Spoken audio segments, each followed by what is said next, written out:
Pinabasag mo yan. Nakalog. Hindi ko naman pwedeng. Hindi ka na magkakape. Hindi na baka nakalog. Ano na lang sa akin, parang iron water. Iron, yung jawa ni Vice. Ay. Ano kaya? Parang orange na lang. Uy, bakit ganon?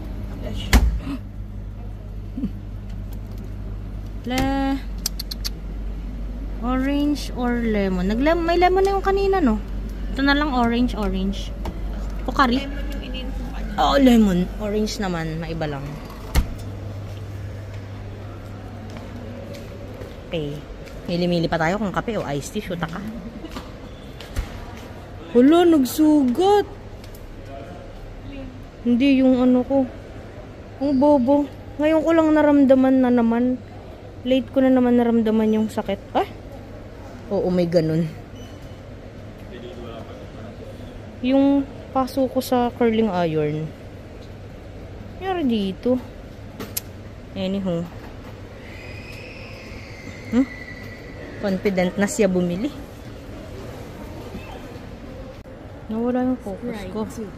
Papakita kong umiinom ka eh. Ay, nakamidyo ko. Masarap siya. Parang matabang na tropicana. Ganyan yun. Gano'n sa drinks? Baka naman sa drinks. Basta kayo mo. Ay, naalala ko na naman yung kalkol. Hindi ah! Kalkol na sila. Masarap yun. Masarap yun, tangi. Masarap naman yun. Hindi lang kasi siya malamig. Kaya hindi mo siya na-enjoy. Kaya lasa siyang kalpol. Kasi nasa isip ko, milkshake.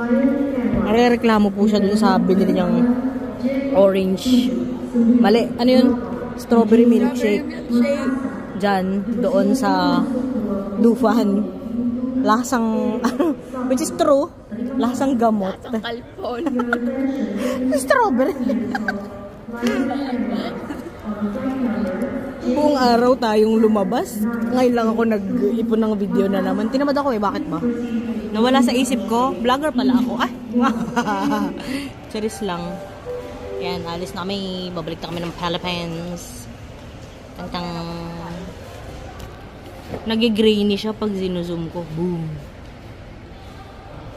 Okay, bye. Let's go. Let's sit. Ganda din naman yung airport nila. Yan eh. Ito pala yung F1. Dito tayo. So, kailangan ko maghanap ng charger.